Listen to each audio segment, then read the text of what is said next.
Hello and welcome to the Kanawha Valley Hustlers podcast. This is Joe Justice here, and I am with Hunter. Hunter, before we get into anything else, tell me, what's your hustle, buddy? I'm a real estate investor and do all things rentals right now. So you do real estate investment, and you're a realtor, correct? Yes, that's right. And you do a little bit of, tell me a little bit. I know you do the Airbnb, you've got some properties, or just tell me a little bit about what you have going on. Yeah, so primarily we have long-term rentals, people staying for a year or longer. We have 2 Airbnbs, and right now the main focus on those is we're getting a lot of midterm rentals, so people staying longer than a week, but not quite a year. And then we have some commercial space and have an office space right now available for rent. But yeah. So you got an office space. So if anybody knows anyone that needs some office space, definitely want to reach out to you, right? Yeah, absolutely. In Kanawha City, it's a great spot, good parking right off the main road. It's ready to go. Awesome. How long you been doing this? So we started the company in August of 2020 and bought our first property in December of 2020 and have just grown since then. What's the most difficult part that you've run into so far? What kind of challenges are you running into? As always with most things, getting started, because in this business, you're going to have financing to get going, more than likely. And when you are starting with nothing, to show them that you're credit worthy, that has been the hardest part. So if anybody's interested in getting into real estate, doing this type of work, what would you recommend for them? One, definitely get started. Find a mentor, somebody who's been doing this, somebody who knows real estate and knows real estate investing, and then just continuous action. Never stop, right? That's absolutely. Always be hustling. Always. That's why I call it the Kanawha Valley Hustlers, right? So let me ask you this. We were talking a little bit earlier, and you were talking about having a little bit of a challenge with systems and being consistent and getting things done. Do I have that right?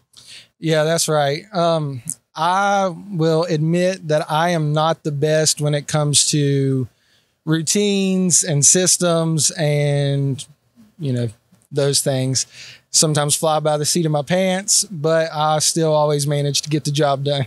Well, when I was talking to you, it sounded to me like you were task focused, like it was all about getting that job done and then moving on to the next job, not necessarily about chipping away day after day. Does that sound right? Yeah, that's definitely a problem I have, but I'll sometimes procrastinate a little bit and then right at the end come in, crush the job, get it done, move on to the next thing.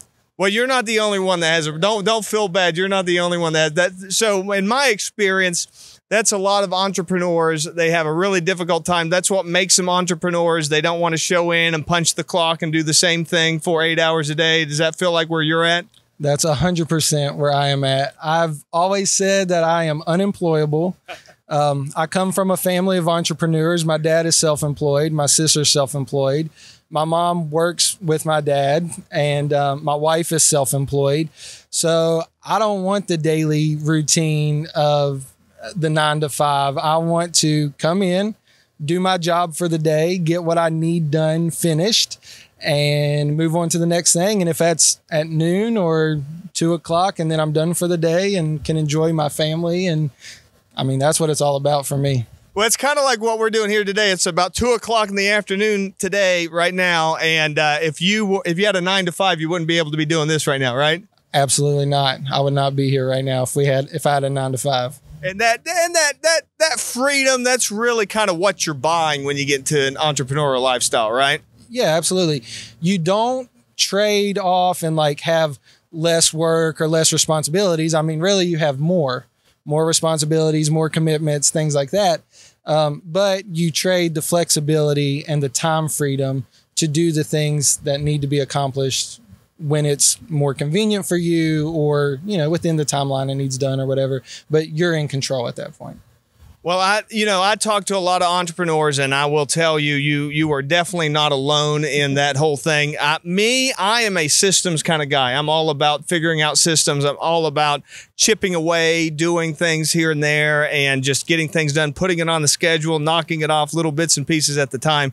The thing that I've always found that was really helpful and really beneficial is if you take those big, massive goals that are way out in front of you that you want to accomplish, then you figure out what you need to do to be moving in that direction, right? And then you probably run into that a lot whenever you have like a house you have to remodel or something like that. The idea, what do you do to make sure that you get from, that house the way it is right now to looking into the future where you need it to be?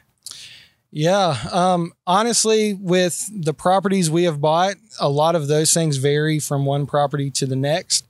But for example, a property that we're going to completely renovate, the way I like to do it is try to knock things out up front and, go ahead and do the big things first.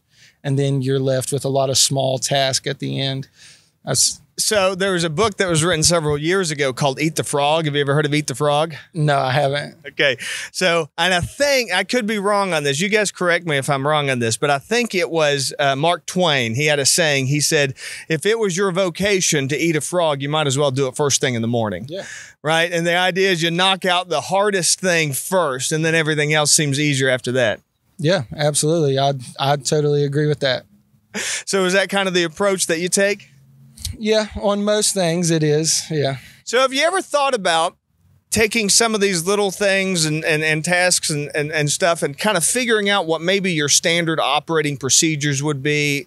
There's so much, and I always tell this to everybody that I run into. You might be the best, coffee roaster in the world. You might be the best stager in the world, the best designer, but there's always these little things that you have to do at every job, no matter what it is, that realistically, you could probably train just about anybody that's got work ethic to do it. Have you ever looked into that kind of stuff?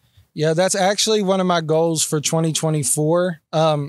We grew fast for us in the past 3 years.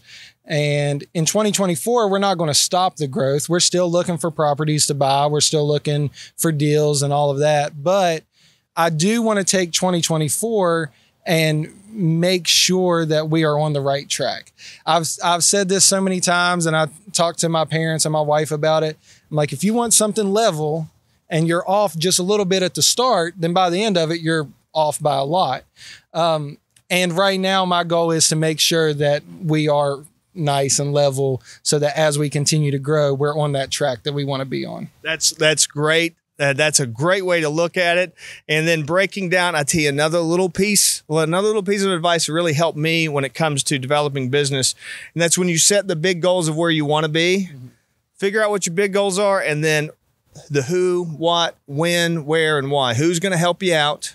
What's it going to look like? Ask those questions. Why are you going to do it? Yeah. And then once you start identifying some people that can help you, right? That's a big deal. Absolutely. And once you start identifying people that can help you, and then you learn to trust them, because that's also pretty tough, right? Right? And then the hard rule of delegation. So I always tell people this. There's a kind of a hard law of delegation that people hate. Entrepreneurs hate this rule. Are you ready for it? Yeah.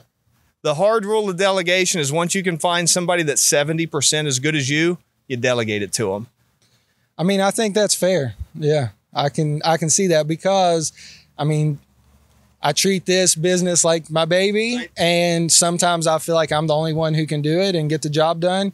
And I am learning that that's not the case. Yeah. So I understand that. Yeah.